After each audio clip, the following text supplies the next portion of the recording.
Hello friends, welcome back to our channel. हजुरहरुलाई हाम्रो च्यानलमा पुनः स्वागत छ। आज हामीले बी verbs को is, am, are च्याप्टरलाई हामीले लिएर अगाडि बढेका छौं र is, am, are लाई कुन कुन ठाउँमा प्रयोग गर्न सक्छौं हामी यसलाई छलफल गरौं। नम्बर 1 मा छ is। यसको अर्थ हुन्छ हो अथवा छ है र हामीले is लाई सिंगुलर नाउन अथवा प्रोनाउनमा पनि हामीले यसको प्रयोग गर्न सक्छौं।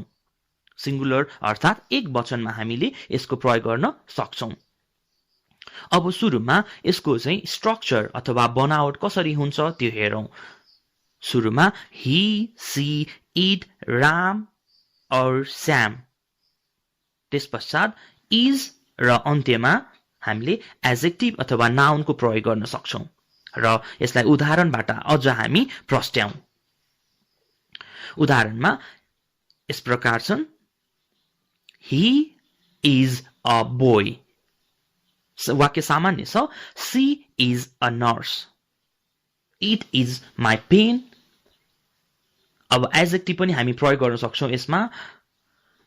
He is a handsome boy अथवा Ram is a decent student। Ramila is an intelligent girl। हामी यस प्रकार is लाई प्रयोग गर्न सक्छौं। अब दोस्रो फर्म रहेको छ am। यसको अर्थ हुन्छ हुँ अथवा छु है। अब यसको स्ट्रक्चर अथवा बनावट यस प्रकार छन्। I plus am plus adjective अथवा नाउन। am को अगाडि I मात्र लाग्छ, अरु कुनै सब्जेक्ट लाग्दैनन् है। र यसलाई उदाहरण दिएर अझ हामी क्लियर गरौं। यसको उदाहरण छन् I am a teacher। I am an engineer। I am a job holder। I am a businessman। अब तेस्रो नम्बरमा कुरा गरौं आर को। र आर को अर्थ हुन्छ हुन्, छन्, हौ अथवा छौं भन्ने यसको सामान्य अर्थ हुन्छ। र हामीले सर्वप्रथम यसको स्ट्रक्चरतिर लागौं। यसको स्ट्रक्चर हुन्छ you, they, we, Ram and Sam plus are plus noun अथवा एडजेक्टिभ है। यसमा हामी बहुवचनको प्रयोग गर्न सक्छौं अथवा यसलाई हामी प्लुरल नाउन अथवा प्रोनाउन भनेर पनि भन्न सक्छौं। तर यु मा भने अलि फरक छ। यु मा चाहिँ सिंगुलर अथवा प्लुरल दुवै राख्न सक्छौं हामी। र उदाहरणबाट अझ हामीले यसलाई प्रस्ट्याउँ। यु आर अ स्टुडेन्ट एक वचनमा प्रयोग हुने भए। फेरि यु आर माई फ्रेन्ड्स है। हामीले अब दे को प्रयोग गरौं। They are officers। We are Nepalese। Ram and Sam are bankers। हामी यसरी आर लाई पनि बहुवचनको रूपमा प्रयोग गर्न सक्छौं। वेल हामीले is, am, are को प्रयोग गरेर त हेरिहाल्यौं। अब यसको नेगेटिभ फर्म पनि हेरौं। सर्वप्रथम यसको स्ट्रक्चर हुन्छन् he, she, it, Ram or Sam, I अनि you, they, we, Ram and Sam। त्यसपश्चात हामीले is, am, are, be verb को कुनै पनि फर्म हामीले चुज गर्नुपर्ने हुन्छ र त्यसमा हामीले नेगेटिभ बनाउँदा चाहिँ not को प्रयोग गर्नुपर्ने हुन्छ है। र अन्त्यमा फेरि एडजेक्टिभ अथवा नाउन को प्रयोग गरेर हामी नेगेटिभ वाक्य पनि बनाउन सक्छौं। र यसलाई उदाहरण दिएर हेरौं। हामीले he is a boy भनेर भन्यो भने यसको नेगेटिभ हुन्छ he is not a boy। I am a teacher छ भने I am not a teacher। अब we are bankers भनेर भन्यो भने we are not bankers है। हामीले is, am, are पश्चात not राखेर हामी नेगेटिभ फर्ममा वाक्य परिणत गर्न सक्छौं।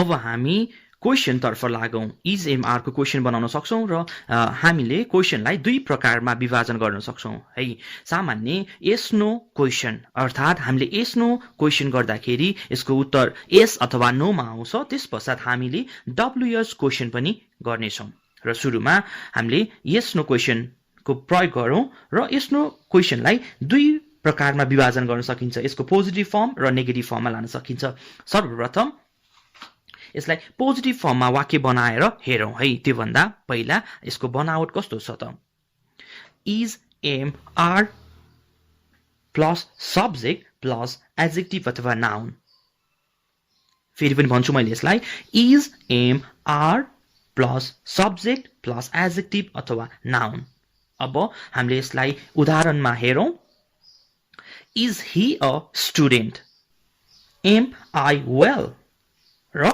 अर्को छ आर यु अनेस्ट भनेर भन्न सक्छौं र अब हामीले नेगेटिभ फर्ममा पनि यसको वाक्य प्रयोग गरौं नेगेटिभ फर्ममा सामान्य छ इज एम आर पश्चात हामीले नट अनि त्यसपश्चात सब्जेक्ट अनि अन्त्यमा एडजेक्टिभ अथवा नाउन प्रयोग गर्नुपर्ने हुन्छ है र यसमा चाहिँ हामीले यस नो क्वेशन भन्ने बित्तिकै अथवा डब्ल्युएच क्वेशन भन्ने बित्तिकै हामीले अन्त्यमा गएर क्वेशन मार्क चाहिँ राख्नुपर्छ र अब हामीले उदाहरण दिएर हेरौं नेगेटिभ फर्मको अब अघि माथि बनाएको थिएँ मैले इज ही अ स्टुडेन्ट अब यसको नेगेटिभ हुन्छ इजन्ट ही अ स्टुडेन्ट र अब अर्को एम आई वेल को सट्टामा अब एम नट आई वेल चाहिँ हुँदैन है आरन्ट आई वेल गर्नुपर्ने हुन्छ हामीले र अब अन्त्यमा आर यु अनेस्ट को सट्टामा आरन्ट यु अनेस्ट भनेर हामी प्रश्न गर्न सक्छौं र अब डब्ल्युएच क्वेशन रह्यो डब्ल्युएच क्वेशनको स्ट्रक्चर यस प्रकार छ डब्ल्युएच क्वेशन्स भन्ने बित्तिकै डब्ल्युएच को जुनसुकै क्वेशन्स हुन सक्छ है वाट वेयर वेन हाउ अनि त्यसपश्चात विच हामी यसको फेरि छुट्टै टपिक लिएर आउनेछौं हजुरले बुझ्नुस् डब्ल्युएच बाट सुरु हुन्छ भने हामी त्यसलाई डब्ल्युएच क्वेशन भन्छौं र यसको स्ट्रक्चर डब्ल्युएच question plus is am are plus noun अथवा एडजेक्टिभ है र यसको वाक्य पनि हामी बनाए हेरौं हु इज ही अथवा अर्को छ how old are you what is your name आदि इत्यादि हामीले यसरी सामान्य आज हामीले इज एम आर को प्रयोग गर्यौं त्यसलाई नेगेटिभ फर्ममा त्यसलाई यस नो क्वेशनमा र त्यसलाई डब्ल्युएच क्वेशनमा हामीले रूपान्तरण गरेर